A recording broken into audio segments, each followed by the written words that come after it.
ክብር ሁሉ ለእግዚአብሔር ይሁን።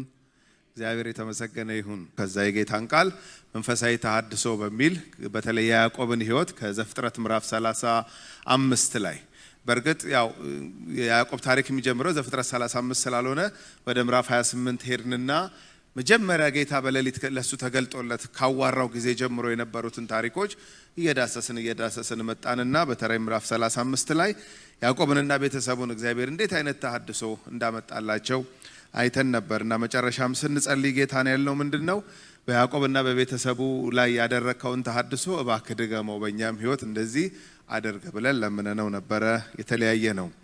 አሁንም እንቀጥላለን። እግዚአብሔር ከዛስ በኋላ እግዚአብሔር የቱ ጋር ነው ደግሞ እንደዚህ አይነት ተሐድሶ ያደረገው ብለን ብንጠይቅ በጣም መጽሐፍ ቅዱስ ላይ በጣም ብዙ አይነት ተሐድሶዎች አሉ። እግዚአብሔር ወደ ግለሰብ፣ ወደ ቤተሰብ፣ ወደ ኔሽን ለእስራኤል ወደ ቤተክርስቲያን እየመጣ ተሐድሶዎችን ሲያደርግ እናነባለን በመጽሐፍ ቅዱሳችን ላይ። ዛሬ ደግሞ የምንመለከተው ታሪክ የእስራኤል ሕዝብ ማለት እግዚአብሔር አብርሃምን ጠራው፣ ከዛ ከይስሐቅ ጋር ቀጠለ፣ ከዛ ከያዕቆብ ጋር ቀጠለ። ከያዕቆብ በኋላ ያው ለ12ቱ ነገድ እግዚአብሔር እንዴት አድርጎ ይህንን የተስፋ ቃል እየፈጸመ እንደመጣ ነው የምናነበውና እስራኤል ተብሎ እንደ ኔሽን ሕዝብ ሆኖ ደግሞ ከግብጽ ምድር ከባርነት ወጥቶ በምድረ በዳ ሲጓዝ እንደነበረ መጽሐፍ ቅዱሳችን ይነግረናል። የእስራኤል ሕዝብ በሙሴ አማካኝነት ከግብጽ ባርነት ነፃ እንደወጣ ያው ፈርዖን አለቅም ብሎ ነበር ታውቃላችሁ። መልእክቱ ራሱ ሲላክ እግዚአብሔር ሙሴን ሲያስነሳ ወደ ፈርዖን ሲልከው የተናገረው ቃል በጣም ነው የሚገርመኝ። ያገለግለኝ ዘንድ ሕዝቤን ልቀቅ ነው ያለው። ያልተለቀቀ ሰው ማገልገል አይችልም። ተይዟል። ኦሬዲ ገብቷችኋል? የተያዘ ሰው ምኑን ነው የሚያገለግለው? ኦሬዲ ተይዟል። እግዚአብሔርን ለማምለክ እግዚአብሔርን ለማገልገል መለቀቅ የግድ ነው። ግን የሚገርማችሁ ያገለግለኝ ዘንድ ሕዝቤን ልቀቅ ብሎ ፈርዖን ጋር ሲልከው ልቀቅ የሚለው መልእክት ለፈርዖን ነው። ያገለግለኝ ዘንድ የሚለው ግን ለሚለቀቀው ሕዝብ ነው ብዬ ነው የማምነው። ለምን እንዴት ታስባለህ ካላችሁ ፈርዖን ለምንም የሚለቀቅ ሕዝቡ አያገባውም። መልቀቅ ብቻ ነው የሱ ስራ፣ አይመለከተውም።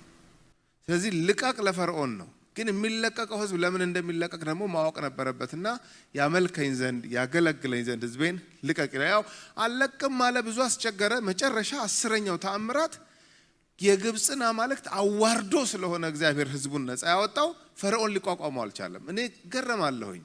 ለምን በአንደኛው አለቀቀም? ለምን በ10ኛው ለቀቀ? 10ኛው ለካ በግብጽም ልክ እንደ እስራኤላውያን በኩር ከእንስሳም ከሰውም ለአማልክት ነው የሚሰጠው። ስለዚህ የሞት መልአክ መጥቶ ቀድሞ ለእስራኤል ልጆች ስለተነገራቸው በበራቸው መቃል ላይ የዛን የበጉን ደም ስለቀቡ የሞት መልአክ ሲመጣ ደም የተቀባበትን አይነካም፣ ያልፋል። ያልተቀባበትን ግን ከሰውም ከእንስሳም በኩሩን ይመታል። ስለዚህ ፈርዖን ሲሰማ የራሱ ልጅ በኩሩ ሲመታበት ከእንስሳም በኩር ሲመታበት ምን ማለት ነው ለፈርዖን ትርጉሙ ማለት ብየሳስብ ለአማልክት ነው የተሰጡት እነዛ በኩሮች። አማልክት ያላተረፏቸውን ፈርዖን ሊያተርፋቸው አይችልም። ስለዚህ እግዚአብሔር የግብጽን አማልክት አዋርዶ ነው ሕዝቡን ነፃ ያወጣው። ክብር ለእግዚአብሔር ይሁን። ከወጡ በኋላ ድጋሚ ያልታሰሩም የእስራኤል ልጆች በተለያየ ነገር ታስረዋል። የሚገርማቸው ስለዚህ መለቀቅ የሚለው ነገር ያንዴም ነው የሁሌም ነው ብዬ ነው ማለት። ትልቁን ነፃ ወጥተዋል። እነዚህ ሰዎች ከግብጽ ባርነት ነፃ ወጥተዋል። በጣም የሚያስደስት ነው። ቅድም አገኘው እንደዘመረው ዘጸአት ሆነልኝ እንዳለው ዘጸአት ሆኖላቸዋል። የምንመለከተውም ዛሬ ከዘጸአት መጽሐፍ ላይ ነው። ነፃ ወጥተዋል። ግን ነፃ ከወጡም በኋላ እንኳን ድጋሚ ሊያስራቸው የሚችል አንዳንድ ነገር ይገጥማቸው ነበር የእስራኤል ልጆች። እንደሱ ሲሆኑ እግዚአብሔር ትውት አድርጎ ሌላ ሕዝብ አስነስቶ ነው ኪዳን የሚገባው አይደለም። ልክ አብርሃምን እንደጠራው በሙሴ ሲመራ የነበረው ሕዝብ ከመስመር ሲወጣ በቃ እንደውም ልክ አብርሃምን እንደጠራው አዲስ ሰው ጠራለሁ አይደለም የሚለው እግዚአብሔር። የእግዚአብሔር ሕዝብ ኪዳን ባይጠብቅ እግዚአብሔር ኪዳን ጠባቂ አምላክ። ክብር ለሱ ይሁን። አሁን እኛ ይመስለናል የሰነበት ነው ያገለገል ነው እኛ ፌስፉል ስለሆንን አይደለም። ፌስፉል መሆን ቢኖርብንም ቢጠበቅብንም ምን አሰነበተን ካላችሁ በእግዚአብሔር ቤት የእግዚአብሔር ታማኝነት፣ የእግዚአብሔር ቸርነት፣ የእግዚአብሔር ምሕረት ክብር ለሱ ይሁን። ስለዚህ የእስራኤል ልጆች ከግብጽ ባርነት ወጡ፣ መንገድ ጀመሩ። ሙሴ ነው እየመራቸው ያለው። በጣም የሚገርም መሪ ነው ሙሴ። በትክክል እግዚአብሔር ያስነሳው መሪ ነው። ወንድሙ አሮንን እህቱን ማርያምን አስነስቶለታል እግዚአብሔር። ከነሱ ጋር ነው እያገለገለ ያለው። እየተጓዙ እያሉ በሲና ተራራ ላይ ሕጉን ተቀበለ ሙሴ። በዚህ ነው የምትኖሩት፣ በኪሉር ኔሽን ስለሆናችሁ እናንተ ከሌላው ሕዝብ ጋር አትመሳሰሉም፣ ይልቁኑ ሌላው ሕዝብ የእናንተ አምላክ ማን ነው ብለው ተስበው መጥተው እግዚአብሔርን እንዲያመልኩ ልዩ ህዝብ ናችሁ፣ እንደ ብርሃን ነው በመካከል ላይ ስትጓዙ ለሌላው ኔሽን የምትሆኑት ብሎ እግዚአብሔር ሥርዓቱን መመሪያውን ለሙሴ ሰጥቶ በዛ አማካይነት ህዝቡ መጓዝ ጀምሯል። እየተጓዙ እያሉ ድንገት ከመስመር የሚያስወጣ አይዲያ ከህዝቡ ተነሳ። ህዝቡ ለአሮን ነገረው፣ አሮንም ተስማማ። ከግብጽ ባርነት ነፃ ያወጣቸውን አምላካቸውን ገና በሁለተኛው ዓመት ላይ ሽምጥጥ አርገው ክደው ጥጃ ማምለክ ጀመሩ። ይሄ እኮ በስመ አብ ወወልድ ወመንፈስ ቅዱስ አሐዱ አምላክ የሚያስብል እኮ 2 ዓመት ሳይሞላው ሰው እንዲህ ይረሳል፣ ሰው እንዲህ ይክዳል አምላኩን። ካዱ፣ ረሱ። ይሄ በእስራኤል ልጆች ላይ ብቻ የተከሰተ አድርገን እንዳናስበው፣ ዛሬም በእኛ ህይወት እንደዚህ አይነት ነገሮች ሊመጡ ይችላሉ። አሁን እንደነሱ ዘመን ስታቹ አቁመን ጥጃ ምናምን የሆነ ቅርጽ አቁመን ከቤታችን ጓሮ አቁመን ላንሰግድ እንችላለን። ዘመኑም አይፈቅድልን። አሳፋሪ ነው ራሱ። አሁን አንድ ሰው ጓሮ አቁሞ እንደዚህ አይነት ስታቹ ቢሰግድ መሳቂያ ነው የሚሆነው። ግን ልክ እንደዛ ዘመን ጣዖት ሆኖ የሰውን ልብ ሊሰርቅ የሚችል ነገር የለም ወይ? ዛሬ በሽ ነው እንጂ በጣም ብዙ ነገር ነው። የኛን ሐሳብ፣ የኛን ገንዘብ፣ የኛን ዕውቀት፣ የኛን ጊዜ፣ የኛን የትኛውንም ነገራችንን ወስዶ የራሱ ሊያደርግ የሚፈልግ ብዙ ነገር ባሳፈሰበበት ዘመን ላይ ነው ያለነው። ምናልባት አንዳንዶቻችን እኔ እኮ እንዲያን ነበር የማገለግለው የዛሬን ያርገውና ብለን የምናወራው ታሪክ ይኖረን ይሆን? የዛሬ 5 ዓመት የዛሬ 10 ዓመት እንዴት እሳት እንደነበርኩ፣ እንዴት የጌታ ነገር ውስጥ እንደሚቀጣጠል፣ ምን እንደነካኝ አላቅም፣ ደነዘዝኩ ምንለው ነገር ይኖረን ይሆን? የምስራች ልነግራችሁ ነው። እኔ በዚህ ሰሞን የምቆመው እግዚአብሔር ያድሰናል። ክብር ለጌታ ይሁን። ይመጣል ራሱ። ያውም እንደው የሚገርማችሁ በቃ ድረስልን ምናምን ላለ ብቻ እንዳይመስላችሁ። በፊቱ ተንበርክኮ ድረስልኝ ላለማ ምንም ጥያቄ የለውም፣ ይደርሳል እግዚአብሔር። ከዚህ በላይ ግን እግዚአብሔርን አምነዋለሁ። እንዴት ካላችሁኝ ወደዚህ ሂድ ሲባል እምቢ ብሎ ወደዛ የሄደውን ዮናስን እንኳን የመለሰ አምላክ ነው የኔና የናንተ አምላክ።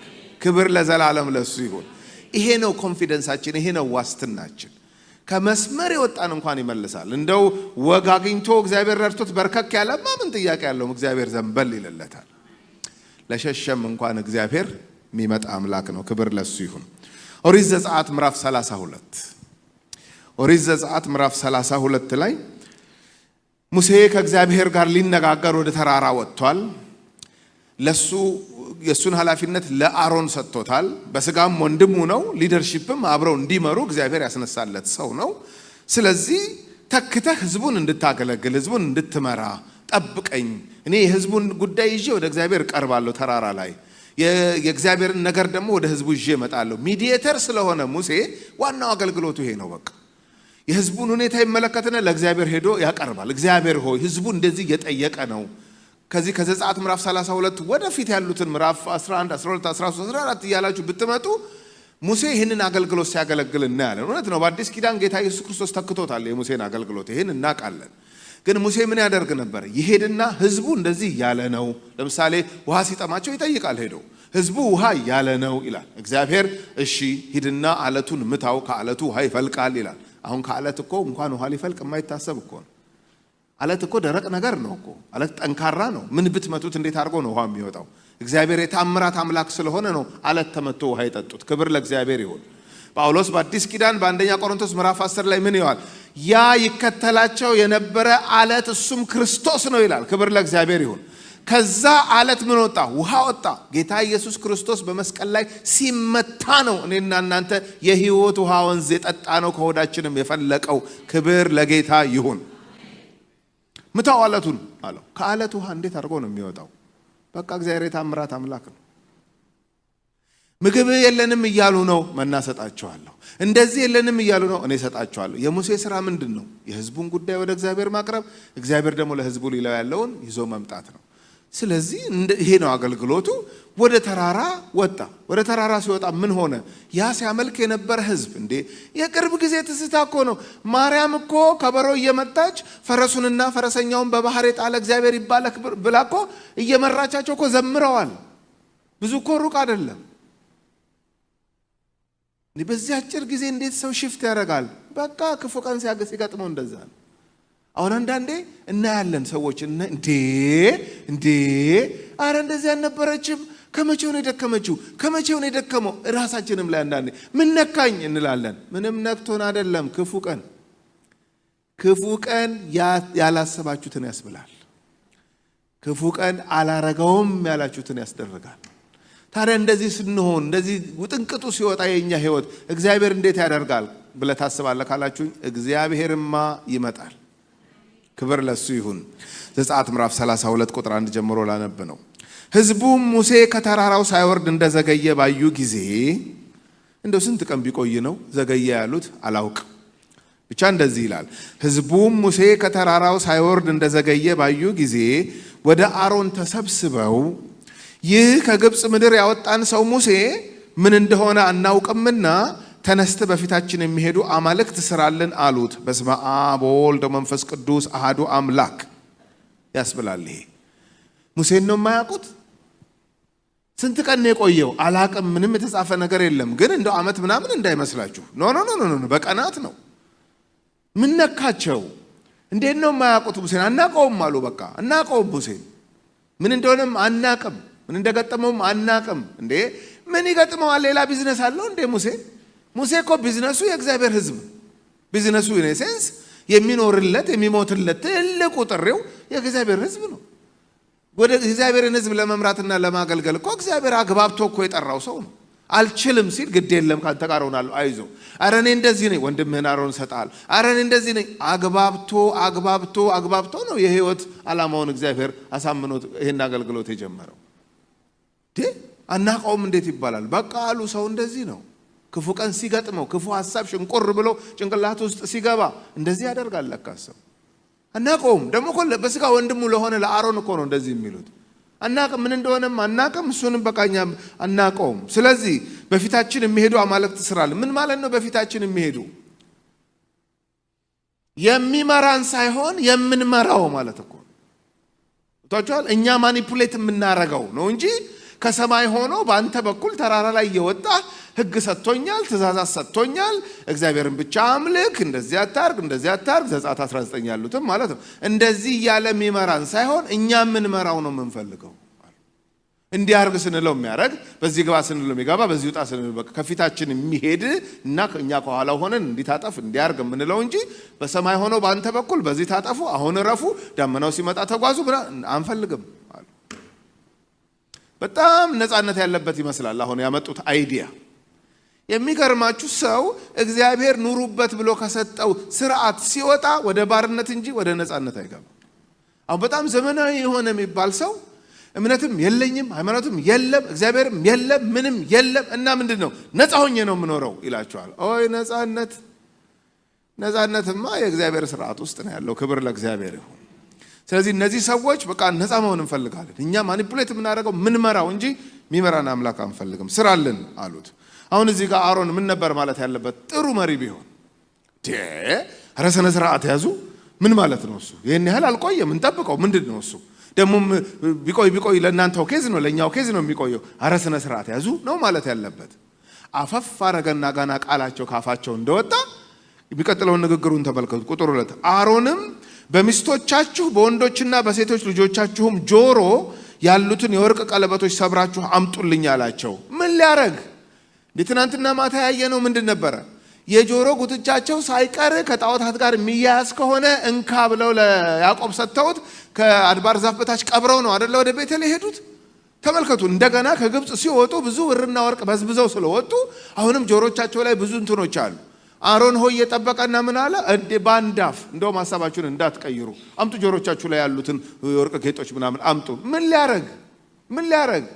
የሚያረገውን ላንብብላችሁ። ቁጥር 3 ሕዝቡም ሁሉ በጆሮቻቸው ያሉትን የወርቅ ቀለበቶች ሰብረው ወደ አሮን አመጡለት፣ ከእጃቸውም ተቀብሎ በመቅረጫ ቀረጸው። ጉድ! ምን ሊሰራ? ቀልጦ የተሰራ ጥጃም አደረገው። እሺ ጥጃ ሆነ። ከዛ ምን ሊያረገው? እሱም እስራኤል ሆይ ሕዝቡን ሰብስቡ፣ እነዚህ ከግብፅ ምድር ያወጡህ አማልክትህ ናቸው አላቸው። በስመ አብ ወወልድ ወመንፈስ ቅዱስ አሐዱ አምላክ። ከዚህ በላይ አልችለውም እንጂ እል ነበር።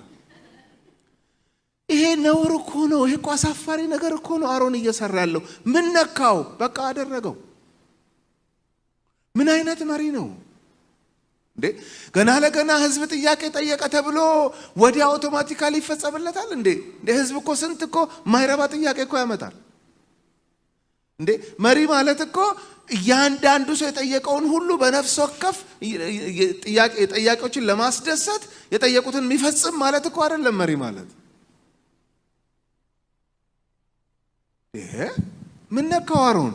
በቃ አደረገው እንደዚህ አምጡ አለና ጥጃ ሰራ።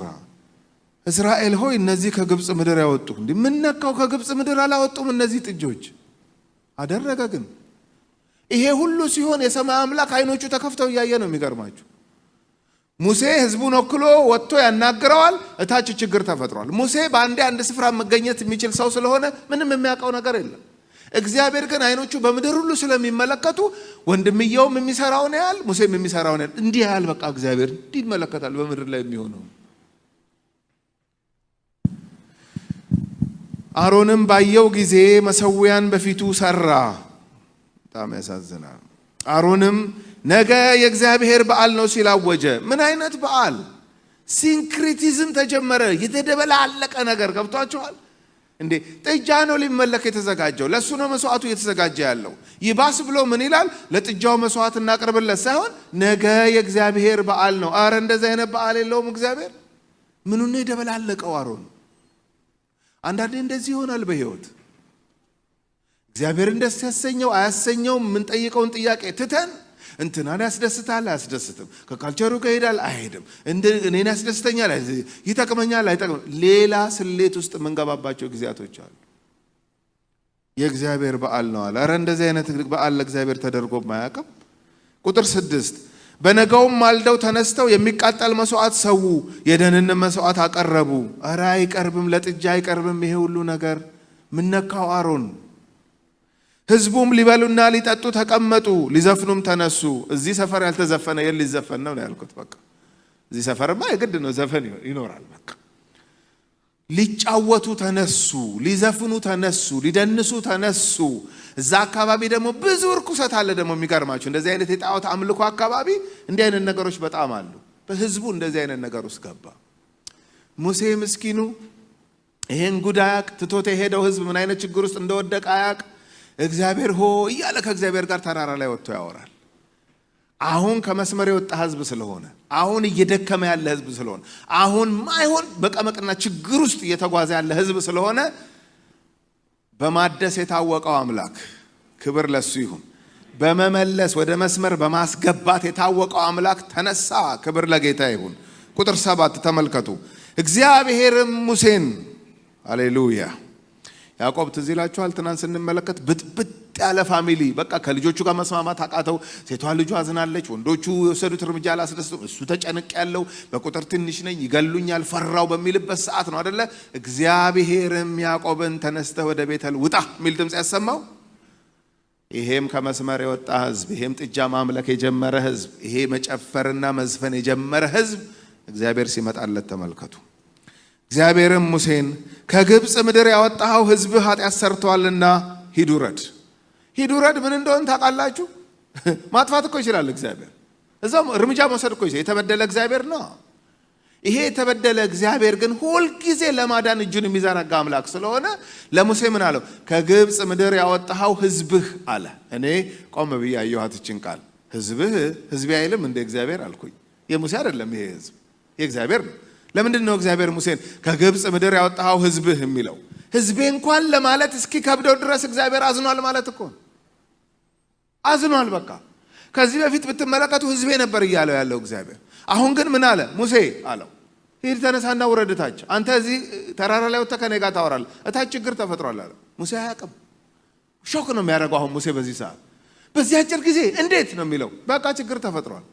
እመነኝ፣ የተፈጠረውን ችግር ልንገርህ ከፈለክ በዝርዝር ልንገርህ፣ ምን እንደሰሩ የሰማሁትን ያየሁትን ልንገርህ አለው እግዚአብሔር። ከግብጽ ምድር ያወጣኸው ህዝብህ። ይሄ የእግዚአብሔርን ሐዘን ነው የሚያሳየው። ህዝቤ እንኳን ማለት እስኪ ከብድ ድረስ ነው እግዚአብሔርን የበደሉት የእስራኤል ልጆች። በጣም ባጭር ጊዜ ህዝብህ አለው። ኃጢአት ሰርተዋልና ሂድ ውረድ።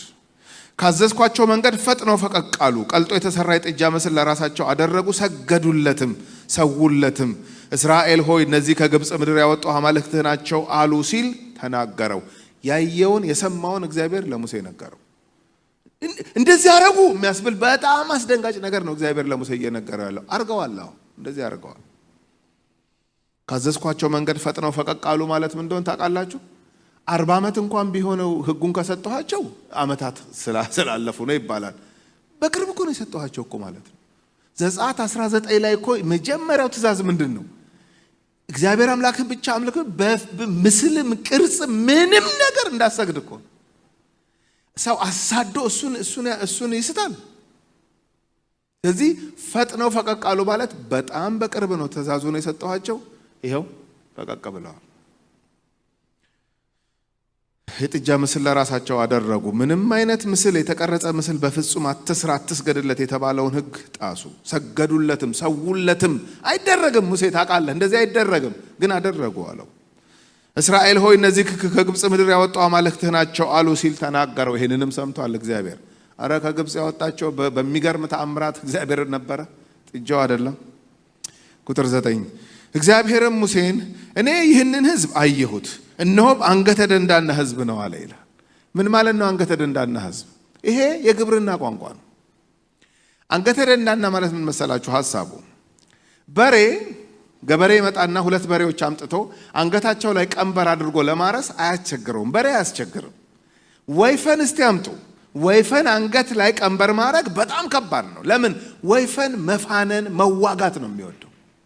ይሄ ህዝብ ማለት አንገተ ደንዳና ነው ሲል እግዚአብሔር ልክ ገበሬ በበሬ ላይ አንገቱ ላይ ቀንበር ካረገ ፈቃዱን እንደሚያደርግበት ይሄ ህዝብ እንደ በሬ አይደለም። ለኔ ፈቃድን ማድረግ አይፈልግም፣ እንደ ወይፈን ነው አለ። በቃ አንገተ ደንዳና ነው። አውቀዋለሁ ይሄንን ህዝብ አለ እግዚአብሔር። ለሙሴ እኮ ነው እየነገረ ያለው።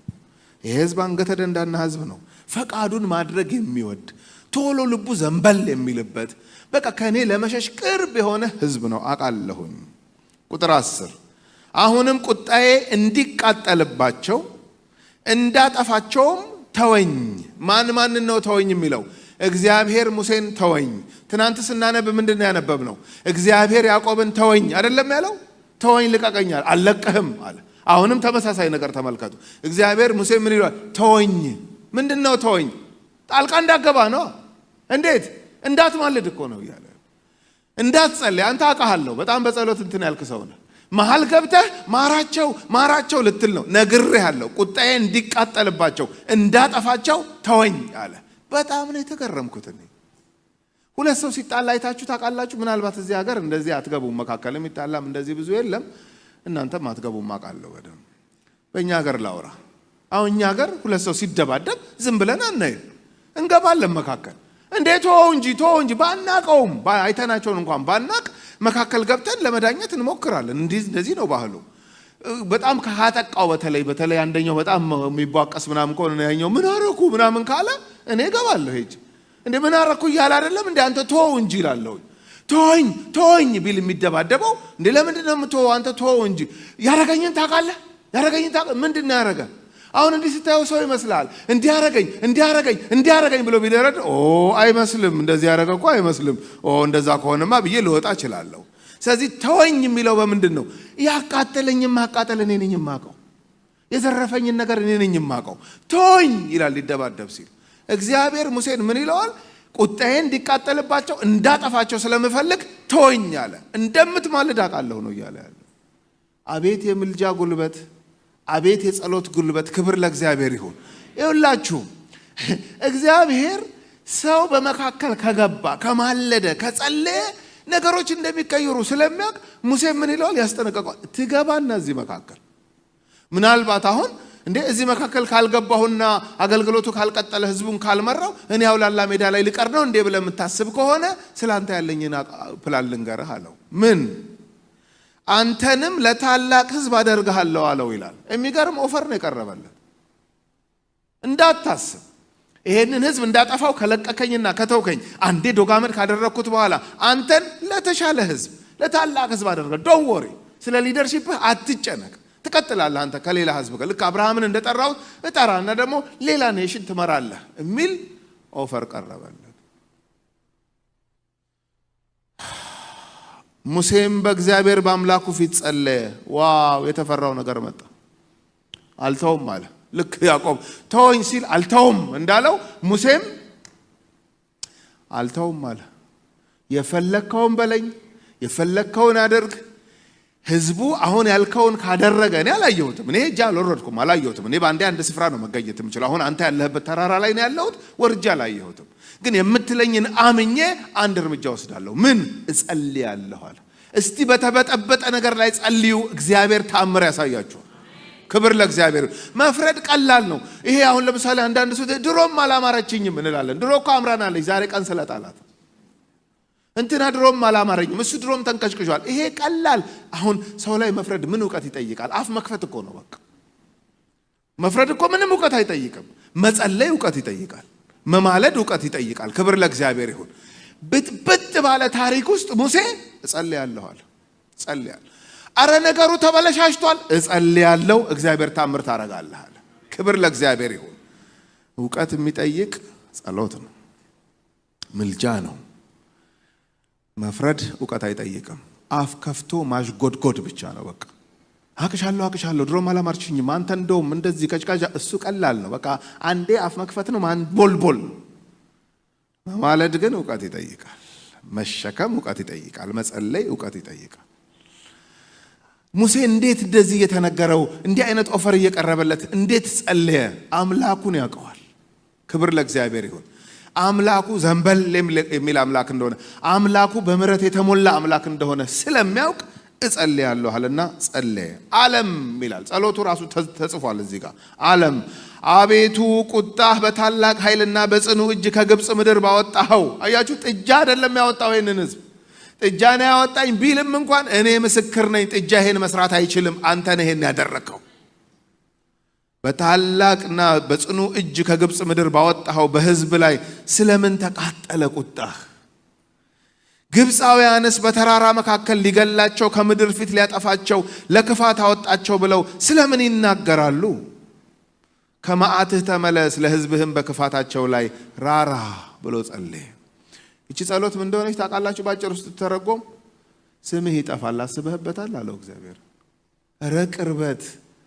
ትናንትና እንዳሳየኋችሁ እግዚአብሔር ያዕቆብን ማነህ ሲለው ያዕቆብ ነኝ አለ። እሱም መለሰን አንተ ማነህ አለው። ቅርበት እኮ ነው እንደዚህ እንድታወሩ የሚያደርጋችሁ።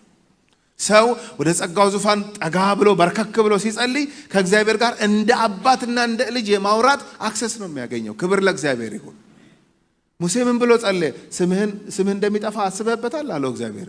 እንዴት ሆኖ ነው ስምህ የሚጠፋው ቢለው አሁን እግዚአብሔር ግብፃውያን አሉ ይኑሯ ታዲያ እንዴ በጸናች ክንዴ ከግብፅ ምድር በዛ በተአምራት አማልክትን አዋርደህ ስታወጣቸው አይተው ምን ብለዋል? ኦረረረ እነሱ አምላክ አይቻልም ብለዋል። አሁንስ በሁለት ተራራ መካከል ላይ ከጨረስካቸው ላያደርሳቸው አወጣቸው ብለው ስምህን ያጠፉታል። አስበህበታል አለው እግዚአብሔር።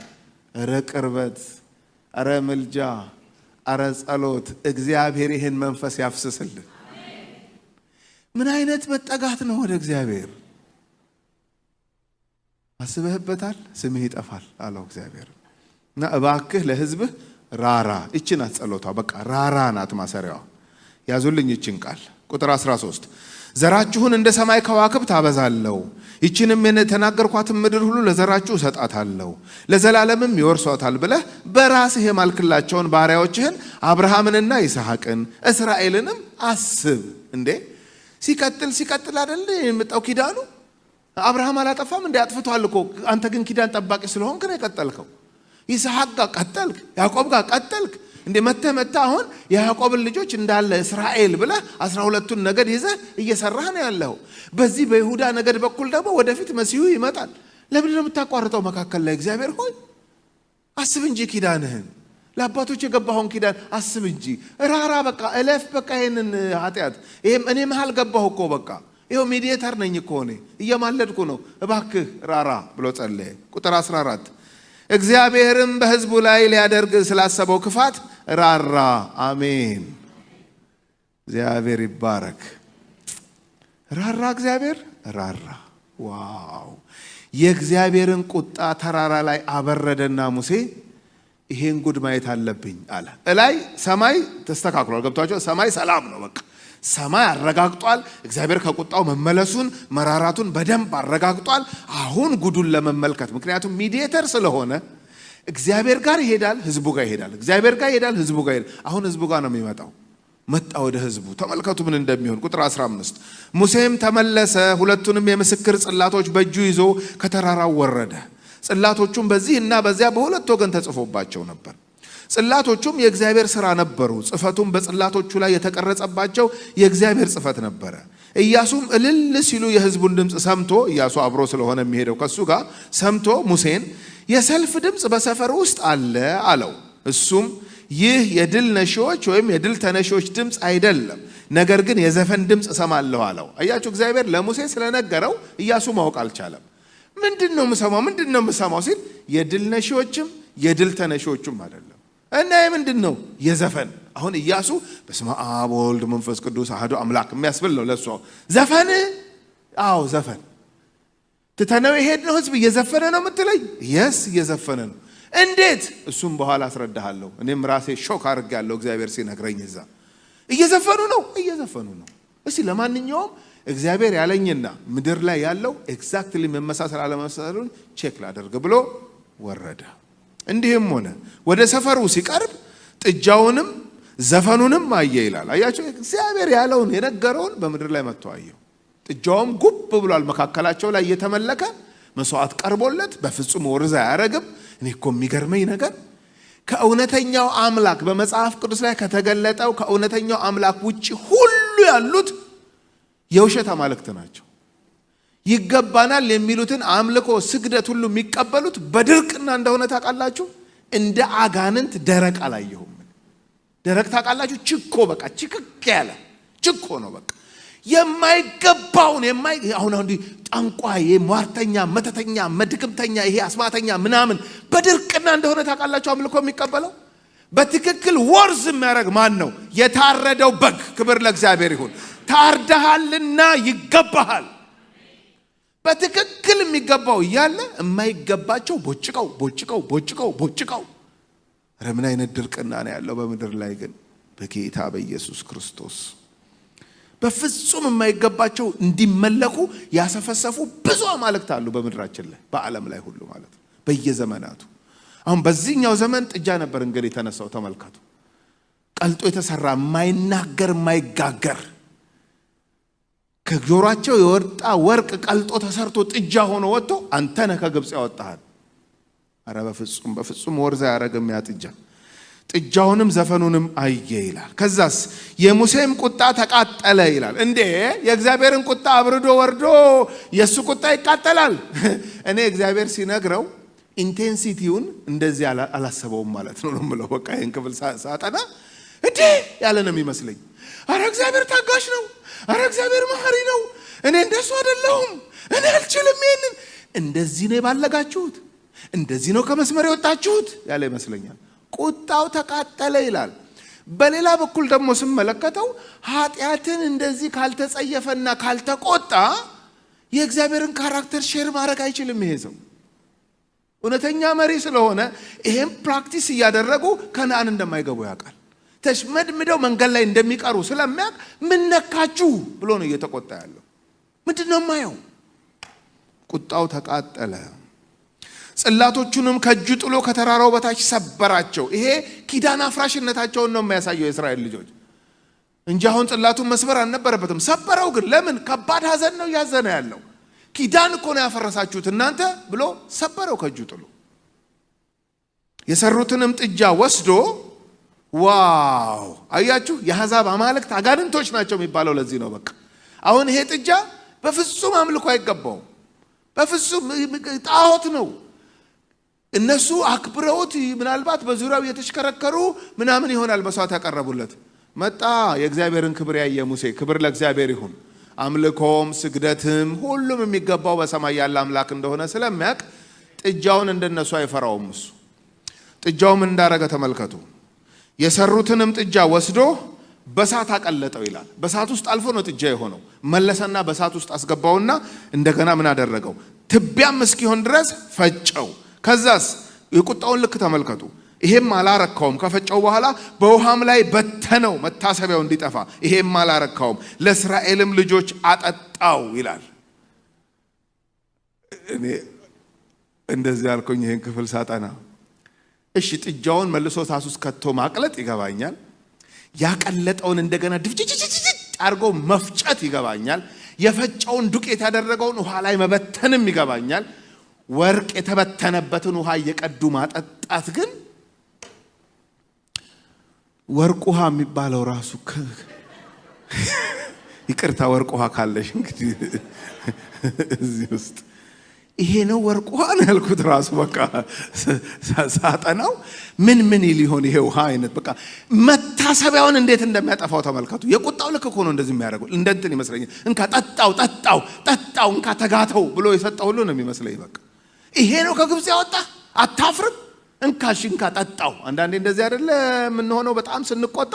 በጣም ማይሆን ነገር ካደረገ ለምሳሌ አንድ ሰው እንካ እንደውም ትበላታለህ፣ እንካ ብላት፣ እንካ በቃ ትበላታለህ እንዴ በቅቶኛል አንተ አይደል እንትን ያረካት እንካ ትበላታለህ ትጠጣ እንደሚባለው ይሁን አይ ዶንት ኖ። አጠጣቸው ይላል ለእስራኤል ልጆች። ብቻ ምንድነው መታሰቢያውን አጠፋው። ክብር ለእግዚአብሔር ይሁን። ይሄ ነው ከግብጽ ያወጣ እያለ ይሄ ማይናገር ማይጋገር እንዴት ለዚህ ትሰግዳለህ? እንዴት ለዚህ መስዋዕት ታቀርባለህ? ቁጣው ተቃጠለ ሙሴ። ከዛ ቁጥር 21 ሙሴም አሮንን አያችሁ፣ አደራ ተትቶ የተሄደው ለአሮን ስለሆነ ቀጥታ ጉዳዩ የሚመለከተው አሁን አሮንን። አሮን በፍጹም ትክክለኛ መሪ አይደለም።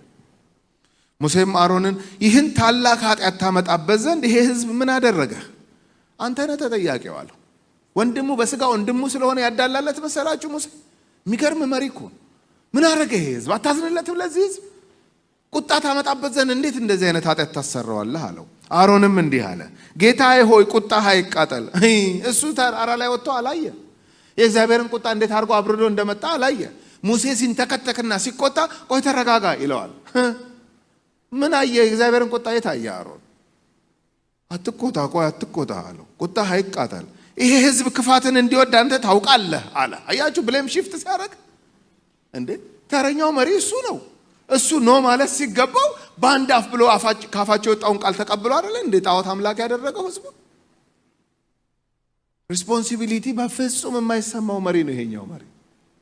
ይኸውላችሁ ሰው የተለያየ ጥሪ ያለው። አሁን አንዳንድ ሰው የእውነት መሪ ነው። በቃ ምን ልበላችሁ የእውነት መሪ ነው። አንዳንድ ሰው ብዙ ሰው ደግሞ ተመሪ ነው። በዓለማችን ላይ ስትመለከቱ በሁሉም አቅጣጫ መሪዎች ጥቂት ናቸው፣ ተመሪ ግን ብዙ ነው። ተመሪ መሆን ያለበት መሪ ሲሆን ከባድ ቀውስ ነው የሚመጣው። አሁን ሙሴ የሚገርም መሪ ነው። አሮንስ ሙሴ አብሮት ካለ ይችላል። ሙሴ ዞር ሲል ግን አይችልም።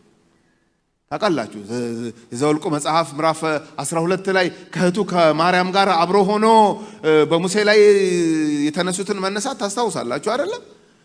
ጥያቄውን ያመጣችው መጀመሪያ ማርያም ናት ብዬ ነው የማምነው። ምንድነው እግዚአብሔር በሙሴ ብቻ ነው የተናገረው በእኛስ አልተናገረም የሚለውን ሐሳብ ደግሞ የሄደ ኢትዮጵያዊቷን የሚያገባው ምናምን ብለው የሙሴን ኃጢአት ሳበዙ ሐሳቡን ማርያም ማምጣቷን በምን አወክ? አሮንን ይዛው ገደል የገባችው እሷ ናት የምትለው ለምንድን ነው ካላችሁ በለምጽ የተመታችው እሷ ናት። እሷ አምልጧል። ከማርያም ጋር ሲሆን እንደ ማርያም ነው የሚያስበው አሮን። ከሙሴ ጋር ሲሆን እንደ ሙሴ ነው የሚያስበው። ከህዝቡ ጋር ሲሆን እንደ ህዝቡ ነው የሚያስበው። ከእንደዚህ አይነት መሪ ይሰውራችሁ። እንዴ ምንም ስታንድ የሌለው ሰው ምንድነው አቋም ማጣት? እንደዚህ he's not a leader after all። ለመምራት የተፈጠሩ አሉላችሁ። በቃ መምራት የሚችሉ ማስከተል የሚችሉ ኢንፍሉዌንስ ማድረግ የሚችሉ የምለው እኔ ስለሌለሁበት ነው። ብኖርበት የምንችል እያልኩ አወራላችሁ ነበረ። እኔ እንደዛ አይነት እንትን ኧረ እኔ አልችልም። እኔ ይጨንቀኛል። ህዝብ ይዞ የሆነ ቦታ ይዞ መሄድ ራሱ ይጨንቀኛል። በቃ ጊፍቱ ላላቸው ሰዎች ግን በጣም ሲምፕል ነገር ነው። ህዝብ ይዞ መጓዝ ይችላሉ። በቃ ጥሪ ስለሆነ ጊፍት ስለሆነ። ድሮ አንደርግራጁዌት ስኩል እያለው አንድ ጓደኛዬ እኔም እዛው ነው የተዋወቁት፣ ሌሎችም ጓደኞቼ እዛው ነው የተዋወቁት። ገና ሳያው ግን የመምራት ጸጋ እንዳለበት አወቅኩኝ። በምን አወቅ ብትሉኝ ገና ትምህርት ቤት ገብተን ኦሪየንቴሽን የሚሰጥ ቀን ማንንም አያውቅም። የመጀመሪያውን ክፍለ ጊዜ ኦሪየንቴሽን ሰጡንና ሻይ ጠጥታችሁና ደግሞ የሚቀጥለውን ነግራችኋል ላይብረሪውን ተጎበኛላችሁ ምናምን ብለውን ሻይ ልንጠጣ ስንወጣ ሁሉም እሱን ነው የሚከተለው። ማንንም እኮ አያውቀውም እንዴ ገና በመጀመሪያው ቀን ተመልከቱት እንግዲህ ሁሉም እሱን ነው የሚከተለው። እኔ ምርጫ የለኝም ተከተልኳ። ከዛ አብረን ሄደን ሻይ ጠጣን። እሱ ነው የሚያወራው፣ እሱ ነው የሚያስረዳን። እንደ ልክ እዛ የተሰጠንን ኦሪየንቴሽን እንደገና ሪኦሪየንት ያደርገናል እንደማለት እኮ ነው። በቃ ያወራልናል ምናምን። ዋው ዲስ ጋይ ኢዝ ኤ ሊደር አልኩኝ በልቤ እኔ። ከዛ እንዳጋጣሚ ሆኖ ከሁሉም ይልቅ የመጀመሪያው ሴሚስተር ተማሪ የኔ ቤስት ፍሬንድ ሆነ። እሱ በቃ ጓደኛዬ ሆነ።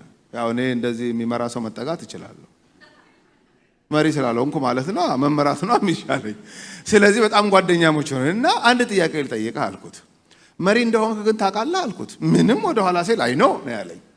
ታውቃለህ ኦፍ ኮርስ አለኝ። ወራር ማወቅህ ደግሞ በጣም ያስደንቃል አልኩና እስቲ በእናትህ መሪ ማለት ባጭር ቃል እንደው በመሀይም ቋንቋ ነገር ይሄ ማክስዌል ምናምን እንዳትለኝ በእናትህ ባበሻ እንትን ንገረኝ እስቲ እንደው በቃ እንደ መሀይም ሰው መሪ ማለት እንዲህ ነው ብለህ ብትፈልግ በምሳሌ ብትፈልግ በቃ ብቻ ባጭር እንትን ንገረኝ ስለው ወዲያው ነው አይነገረኝ። መሪ ማለት ምን መሰለህ አለኝ።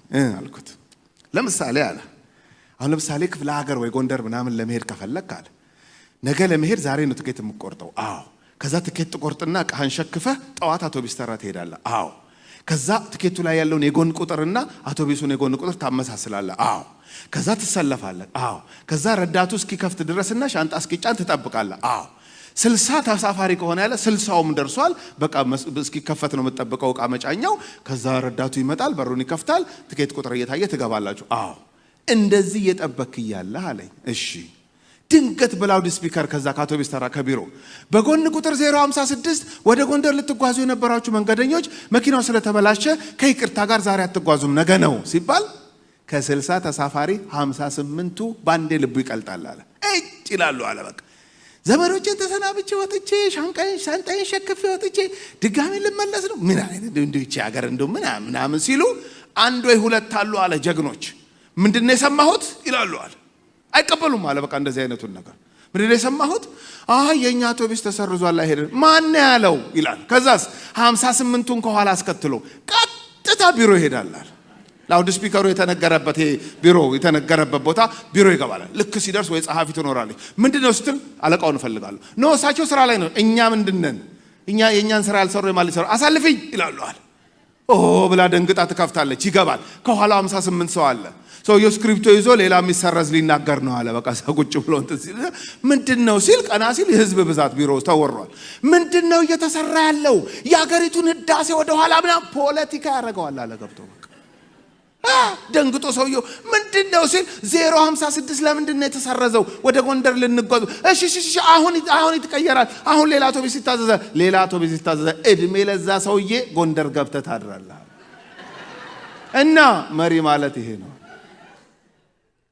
እኔ 58 ውስጥ መሆኔን አረጋገጥኩ። ይዛን ቀን አይሆንም። እኔ አልችልም። የተሰረዘ አውቶቢስ ቢሮ ድረስ ከኋላ 58 ሰው ይዤ ሄጄ ላስፈቅድ? እኔ አላረገው። ዞሮ ግን 58 ውስጥ መሆንን ማወቅም አሪፍ ነው። አሮን 58 ውስጥ ነው ያለው። ከሙሴ ጋር ሲሆን ይችላል፣ ከማርያም ጋር ሲሆን ይችላል። ብቻውን ሲሆን አይችልም። በቃ አቃተው። ስለዚህ ሙሴ ተቆጣው። ልክ አይደለህም አለው። ይሄንን ኃጢአት ታሰራው ዘንድ ይሄ ህዝብ ምን አደረገ? ምንድነው እያረከ ያለው አለው። ኖ እኔ እኮ አይደለሁም። ይሄ ህዝብ ክፋትን እንዲወድ ታውቃለህ ምናምን። ቁጥር 23 እነሱም ይሄ ከግብጽ ምድር ያወጣን ሰው ሙሴ ምን እንደሆነ አናውቅምና በፊታችን የሚሄዱ አማልክት ስራልን አሉኝ። እና ያሉት እንደሆነ ይሰራል ታዲያ። እኔም አለ ቁጥር 24 ላይ እንደ ቀላል ነገር ደሞ እኮ ሲያወራት እንዴት እንደሚያቀላት ላንብብላችሁ። እኔም አለ ከናንተ ወርቅ ያለው ሰው ከእርሱ ሰብሮ ያምጣልኝ አልኳቸው። እሺ ሰጡኝም። እሺ በሳል ላይ ጣልኩት። እሺ ይሄም ጥጃ ወጣ። እንዲህ ቀላል ነው ይሄ የሰራው ስራ? እንደ ቀላል ሲያወራው ታያላችሁ። ኖ ሙሴ እንዴት መሰለ ህዝቡ እንደዚህ አለ። እሺ ወርቅ አምጡ አልኳቸው። እሺ እሳት ውስጥ ከተትኩት። እሺ ጥጃ ሆኖ ወጣ። እሺ በቃ እንደዚህ ሊሆነው። ትልቅ ጥፋት ነው ያጠፋው አሮን። ልክ አይደለም አለው ሙሴ። ልክ አይደለም። በስጋ ወንድሜ ብትሆንም ልክ አይደለም የሰራው። ህዝቡን መረን አውጥተሃል። ተመልከቱ ቁጥር 25 ላይ ሙሴም በጠላቶቻቸው ፊት እንዲነውሩ አሮን ስድ ለቋቸዋልና። አያችሁ ብሌሙን ያሸከመው ማን ነው? አሮንን። አንተ ነህ ስድ የለቀካቸው። መሪ ማለት ታዲያ ምንድን ነው? ይሄን ልሰራ አይደለም እንዴ ተቀመጥከው አለው። ስድ ለቃቸዋልና ህዝቡ ስድ እንደተለቀቁ ባየ ጊዜ በሰፈሩ ደጅ ቆሞ የእግዚአብሔር ወገን የሆነ ወደ እኔ ይምጣ አለ። እድል ሰጣቸው። ሰማይ ወይም ተራራው ላይ ቁጣ እንደበረደ ስለሚያውቅ አሁን መፍትሄው ምንድን ነው? ከኔ ጋር ሆናለሁ የሚል እግዚአብሔር ቁጣው ስለበረደ ንስሐ ገባለሁ፣ ይቅርታ ጠይቃለሁ፣ አስተካክላለሁ የሚል ካለ ከጥጃ አምላኪዎች መካከል እድል አላችሁ፣ ኑ የእግዚአብሔር ወገን የሆናችሁ ወደ እኔ ኑ ብሎ እድል ሰጣቸው። ከዛስ የሌዊም ልጆች ሁሉ ወደ እርሱ ተሰበሰቡ። ሌላው አልመጣም። እድልም እየተሰጠው አልመጣም። ይሄንን እድል የሰጠው ለምንድን ነው? እግዚአብሔር እድል እንደሰጠ ስላወቀ ነው። ሙሴ መካከለኛ ነው፣ ሚዲయేተር ነው። የእግዚአብሔርን ድምፅ ሰምቷል። እግዚአብሔር ከቁጣው እንደተመለሰ እንደራራ አውቋል። የእግዚአብሔር ወገን የሆነ ይምጣ ወደ እኔ አላቸው። እነዚህ ብቻ መጡ። ቁጥር 28 አለፍ ብዬ የሌዊም ልጆች ሙሴ እንዳለ አደረጉ። በዚያም ቀን ከህዝቡ 3000 ሰዎች ሞቱ። ለምን? ከሙሴ ጋር ሊተባበሩ አልፈቀዱም፣ ሊመጡ ይሻላሉ። ቁጥር 30 በነጋውም ሙሴ ለህዝቡ እናንተ ታላቅ ኃጢአት ሰርታችኋል። አያችሁ ትክክለኛ የእግዚአብሔርን የልብ ትርታ ስለሆነ ሙሴ የሚያውቀው ኢትስ ኦኬ ቀላል ነገር ነው፣ አይዟችሁ ተረጋጉ አላለም። በኃጢአት ላይ የስህተት ትምህርት አንዱ ምልክቱ ምን እንደሆነ ልንገራችሁ በዚህ አጋጣሚ። የስህተት ትምህርትና አስተማሪ አንዱ ምልክቱ ኃጢአትን ላይትሊ ማየትና ማስተማር ነው። ኢትስ ኦኬ ይሏችኋል። ኢትስ ኖት ኦኬ። የኃጢአት ይቅርታ ለማግኘት እግዚአብሔር የሄደበትን መንገድ በደንብ ማወቅ ያስፈልጋል። በልጁ በኢየሱስ ክርስቶስ ደም የኃጢአት ይቅርታ እንደምናገኝ መጽሐፍ ቅዱስ ይናገራል። ይሄ ማለት ምንድን ነው? እኛን ኮስት አላረገንም፣ ዋጋ አላስከፈለንም ማለት እግዚአብሔርን ዋጋ አላስከፈለውም ማለት አይደለም። ልጁን ነው ያስከፈለው። እግዚአብሔርን ደም ነው የፈሰሰው፣ የልጁ ደም ነው የፈሰሰው። በዛ ነው የኃጢአት ይቅርታ ያገኘ ነው። ይሄ ማለት ምንድን ነው? ኃጢአት ኢዝ ቬሪ ሲሪየስ። ዘፍጥረት 3 ላይ እግዚአብሔር አዳምና ሔዋን ኃጢአት ሲሰሩ ሰራችሁ? ኢትስ ኦኬ እኔ ጀስት ቼክ ላረጋችሁ ብዬ ነው እንጂ ብትሰሩም ኢትስ ኦኬ ብሏል እንዴ? አላለም እኮ። ለምን? ኃጢአት ኢዝ ቬሪ ሲሪየስ። አሁን ሰው ይነሳና ኢትስ ኦኬ ይሏችኋል። ኃጢአትን ኢትስ ኦኬ በስጋህ ነው ምናምን የሚል መጥቷል። ደግሞ አሁን አንድ ጓደኛ ያለ የቸርች ልጅ ነው አለ። እሺ አገኘሁት አለ። ድብን ብሎ ሰክሮ እየተንገዳገደ አገኘሁት አለ። እንዴ ምን ሆንክ ስለው በስጋዬ ነው ይለኛል አለ። እና በምን ልትሰክር ፈለግ? ትምህርቱ እኮ ነው። ገብቷችኋል? ምን አይነት ትምህርት እንደተማረ ግን በስጋዬ ነው ይላል አለ።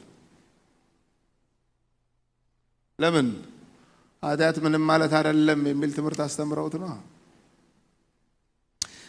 ተመልከቱ ሙሴ እናንተ ታላቅ ኃጢአት ሰርታችኋል። ታላቅ ኃጢአት የሚለውን በቃ ታላቅ ኃጢአት ብለን ነው የምናነበው። እንግዲህ አሁንም ወደ እግዚአብሔር እወጣለሁ አለና ምናልባት ኃጢአታችሁን አስተሰርይላችኋለሁ አላቸው። ለምንድን ነው ምናልባት የሚላቸው? ምናልባት የሚላቸውማ የኃጢአት ይቅርታ መስጠት በእኔ እጅ ላይ ስላልሆነ የኃጢአት ይቅርታ ሰጪ እግዚአብሔር ስለሆነ መቅረብ ያለበትን መስዋዕት በስርዓቱ አቀርባለሁ። ይቅርታ ሰጪ ግን ማን ነው? የሰማይ አምላክ እግዚአብሔር ነው። ለምን? ጥጃ በማምለክ የበደላችሁትን እኔን ሙሴን ሳይሆን የሰማይ አምላክ እግዚአብሔርን ስለሆነ እኔ ስራዬ እሱን መለመን ነው፣ መማለድ ነው ስራዬ። አደርገዋለሁ። መማር ግን የማን ነው? የእግዚአብሔር ነው። የኃጢአት ይቅርታ ሰዎች እጅ ላይ ያለ ይመስላል በዚህ ዘመን። የእንትናን እጅ ብነካ፣ እንትና ቢጸልይልኝ፣ እንትና እንደዚህ ቢያደርገኝ። ኖ የኃጢአት ይቅርታ መስጠት የሚችል የሰማይ አምላክ እግዚአብሔር ብቻ። ማንም እጅ ላይ የለም። ይሄ ሲሞን የሚባለው ጠንቋይ ትዝ ይላችኋል? ሐዋርያት ሥራ ምዕራፍ 8 ላይ ገንዘብ ልስጣችሁና እናንተ እንደምትጸልዩት እኔም ለሰው ጸልዬ በመንፈስ ቅዱስ ይሞላ ሰው ብሎ ሲጠይቃቸው ጴጥሮስ አወቀና ምን አደረገ? አንተም ገንዘብህም ጥፋ። ምን አይነት ክፉ ነገር ነው ልብ ውስጥ ያለው? ምን አይነት ሰው ነህ ሲለው እሺ በቃ ታዲያ ምን ላደርግ ምናምን። ምናልባት እግዚአብሔር ኃጢአትህን ይቅር ይልህ እንደሆነ ሂድና ንስሐ ግባ አለው። ለምን ምናልባት አለ? የኃጢአት ይቅርታ መስጠት ጴጥሮስ እጅ ላይ አይደለም ያለው። ክብር ለእግዚአብሔር ይሁን። የኃጢአት ይቅርታ መስጠት የሚችል ማን ነው? የሰማይ አምላክ እግዚአብሔር ብቻ። ስለዚህ ምናልባት እግዚአብሔር ኃጢአታችሁን ይቅር ይላችሁ እንደሆነ ሄጄ ጸልይላችሁ አስተሰርይላችሁ አላቸው። ሙሴም ወደ እግዚአብሔር ተመልሶ ወዮ፣ ከዛስ ቃል አጋኖ እንደው በእናታችሁ መጽሐፍ ቅዱስ ስታነቡ እነ ቃል አጋኖን ምናምን እንዳታልፏቸው። አሁን ይሄን ቃል አሁን ስታነቡ እንዲህ ብላችሁ አንብባችሁ ይሆናል አንዳንድ ሰዎች እንደዚህ ብላችሁ አሁንም ወደ እግዚአብሔር እወጣለሁ ምናልባት ኃጢአታችሁን አስተሰርይላችኋለሁ አላቸው። ሙሴም ወደ እግዚአብሔር ተመልሶ ወዮ እነዚህ ሕዝብ ታላቅ ኃጢአት ሰርተዋል። አረ በኢየሱስ ማር እንደዚህ አይነበብም ይሄ ቃል አጋኖ አጠገቡ እያለ እንደዚህ ታነባላችሁ? ልድገምላችሁ። ሙሴም ወደ እግዚአብሔር ተመልሶ ወዮ እነዚህ ሕዝብ ወዮ ተብሎ ነው የሚነበበው ይሄ ቃል። ለምን ቃል አጋኖ አለ አጠገቡ? ለምንድነው እንደዚህ ወዮ የሚለው? ወዮ የሚያስብል ነገር ነው ተራራ ላይ ያየው። እንዴ እግዚአብሔር ቁጣ እኮ በርዶ ነው እንጂ እኮ በጣም እኮ ከባድ ችግር ውስጥ የወደቀ ሕዝብ ነው ይሄ ሕዝብ። እኒህ ሕዝብ ታላቅ ኃጢአት ሰርተዋል። ለራሳቸውም የወርቅ አማልክት አድርገዋል። አሁን ይህን ኃጢአታቸውን ይቅር በላቸው፣ ያለዚያ ግን ከጻፍከው ከመጽሐፍህ እባክህ ደምስሰኝ አለ። ምን አይነት ጸሎት ነው የሚጸልየው? ትክክለኛ መሪ ስለሆነ ሌላ ምንም ቢዝነስ እንደሌለው ታውቃላችሁ። ሙሴ ኦፈር እኮ ቀርቦለታል። አልፈልግም አለ። አልፈልግም ሌላ ሕዝብ አስነስተምና አልፈልግም ሞቴም ሕይወቴም ከዚህ ሕዝብ ጋር። አሁንም ለምን አንድ ነገር ነው። እውነት ነው ታላቅ ኃጢአት ሰርተዋል። እንደው ከነገርከኝም በላይ ነው። በጣም ከባድ ነገር ነው የሰሩት። አዎ ወዮ ታላቅ ኃጢአት ሰርተዋል። አዎ ግን እለምንሃለሁ እባክህ ይቅር በላቸው እባክህ ብሎ እግዚአብሔር ምን ያደርጋል? ይለምነዋል። ሲለምን ምን አለ? ይቅር ማትላቸው ከሆነ ከሕይወት መጽሐፍ ላይ እኔን ምን አድርገኝ? ከጻፍከው መጽሐፍ ላይ እባክህ ደምስሰኝ። ይሄን ጸሎት ሐዋርያው ጳውሎስ ሲጸልዩ አላነበባችሁም? ሮሜ ምዕራፍ 9 ሮሜ ምዕራፍ 10 በሥጋ ዘመዶቹ የሆኑ አይሁዳውያን ብዙ አልድናሉ።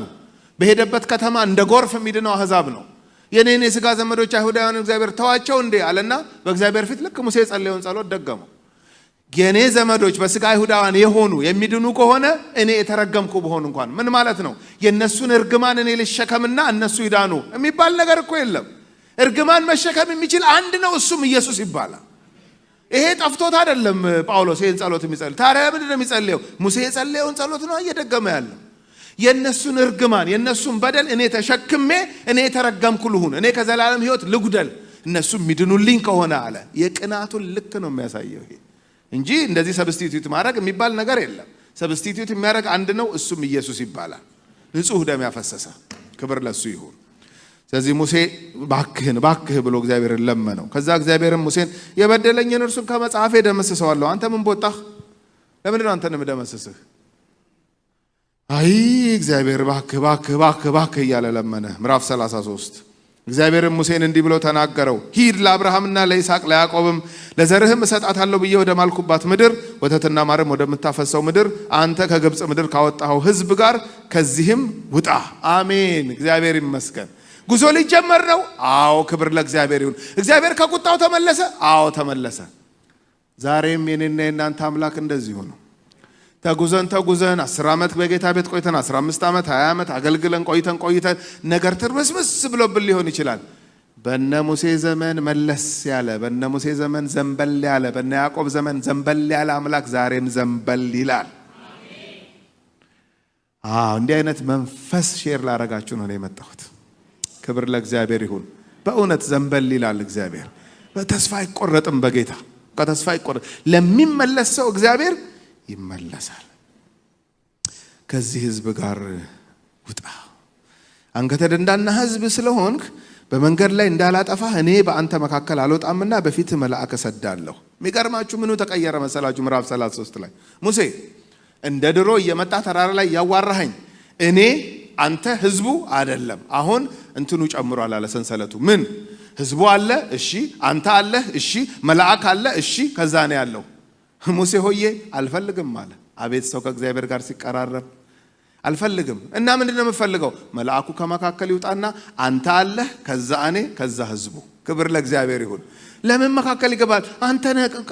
አንተን ነው ማናገር የምፈልገው አለ። ተለመነው። የሚገርማችሁ እግዚአብሔር ምዕራፍ 33 ላይ ትልቁ እንትናቸው ይሄ ነበረ።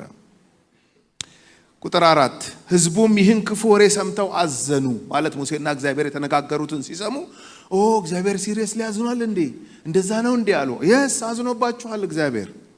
ከዛስ አዘኑ ይላል። ጥሩ ነው። ይሄ የንስሐ አንደኛው ስቴፕ ነው።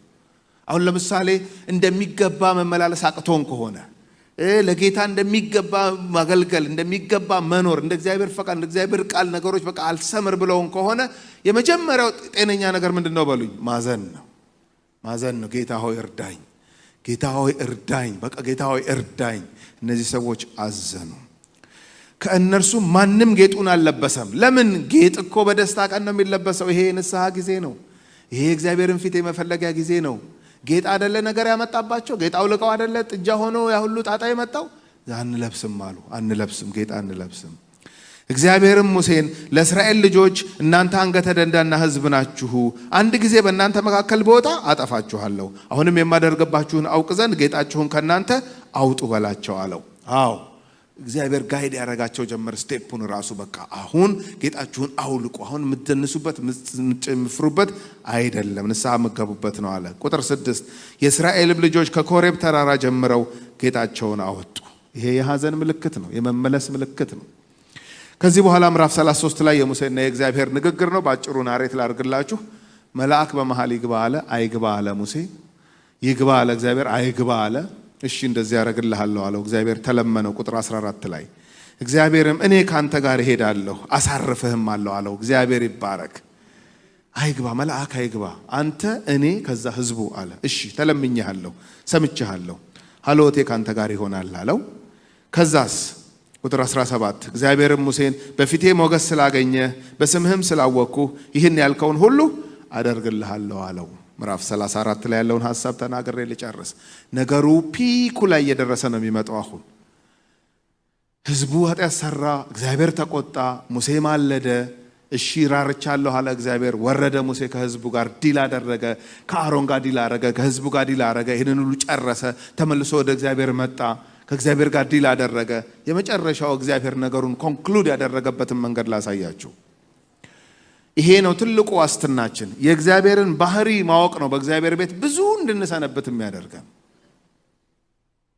ምዕራፍ 34 ቁጥር 1 ጀምሮ እግዚአብሔርም ሙሴን አለው፣ 2 የድንጋይ ጽላቶች እንደ ፊተኞቹ አድርገህ ጥረብ። ክብር ለእግዚአብሔር ይሁን። እንደ ፊተኞቹ አድርገህ፣ ይሄ ሪስቶሬሽን ነው። እንደ ፊተኞቹ አድርገህ ጥረብ። በሰበርካቸው በፊተኞቹ ጽላቶች የነበሩትን ቃሎች እጽፍባቸዋለሁ። ክብር ለእግዚአብሔር ይሁን። ሪስቶሬሽን፣ እግዚአብሔር የሪስቶሬሽን አምላክ ነው። ነገም የተዘጋጀሁን በማለዳም ወደ ሲና ተራራ ወጥተህ በዚያ በተራራው ራስ ላይ በፊቴ ቁም። ካንተም ጋር ማንም ሰው አይውጣ፣ በተራራውም ሁሉ ማንም አይታይ። መንጎችና ከብቶችም በዚያ ተራራ ፊት አይሰማሩ። ሙሴም እንደ ፊተኞቹ አድርጎ 2 የድንጋይ ጽላቶች ጠረበ። እግዚአብሔር ይመስገን። በነጋውም ማልዶ እግዚአብሔር እንዳዘዘ ወደ ሲና ተራራ ወጣ። 2ቱንም የድንጋይ ጽላቶች በእጁ ወሰደ።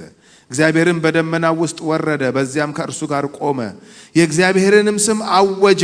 እግዚአብሔር እኮ ነው ስሙን የሚያውጀው። ተመልከቱ ቁጥር 6 እግዚአብሔርም በፊቱ አልፎ እግዚአብሔር እግዚአብሔር መሐሪ። ኦ ሃሌሉያ። ሰው ሆይ ሸሽተህ ርቀህ በኃጢአትህ አትሙት። ለምን? እግዚአብሔር እግዚአብሔር መሐሪ። አንዳንዴ እኮ በቃ በጣም ራሳችንን ወቅሰን ልንሞት እንደርሳለን። ይሄው አምላካችሁ የሚያውጀውን አዋጅ ተመልከቱ ከሰማይ። እግዚአብሔር እግዚአብሔር መሐሪ። ለነፍሳችን እንንገረው፣ ይሄንን ቃል እንንገራት በቃ ለነፍሳችን። ነፍሴ ሆይ ስሚ፣ አምላክሽ ከሰማይ ያወጀው ይሄንን ነው። ራስሽን ወቅሰሽ አትሙች። አዎ ነገሮች ተበላሽተዋል። አዎ እንደ ድሮ አይደሉም። አዎ ኮሚትመንት ይቀንሷል። አዎ ግን ነፍሴ ሆይ ስሚ፣ እግዚአብሔር እግዚአብሔር መሐሪ ሞገስ ያለው አለ፣ ጥጃም አይመስል። ክብር ለእግዚአብሔር ይሁን።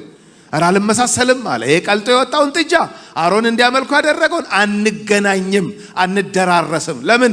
ሞገስ ያለው። ሃሌሉያ። የማያሳፍር ጌታ ነው የምናመልከው ጌታ። ሞገስ ያለው ታጋሽም።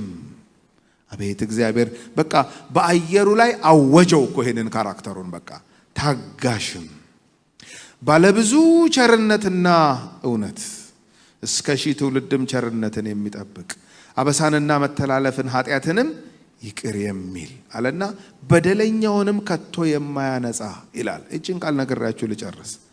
ኃጢአትን ይቅር የሚል ብሎ ንስሐ የተገባበትን ኃጢአት ማለት ነው። ገብቷችኋል?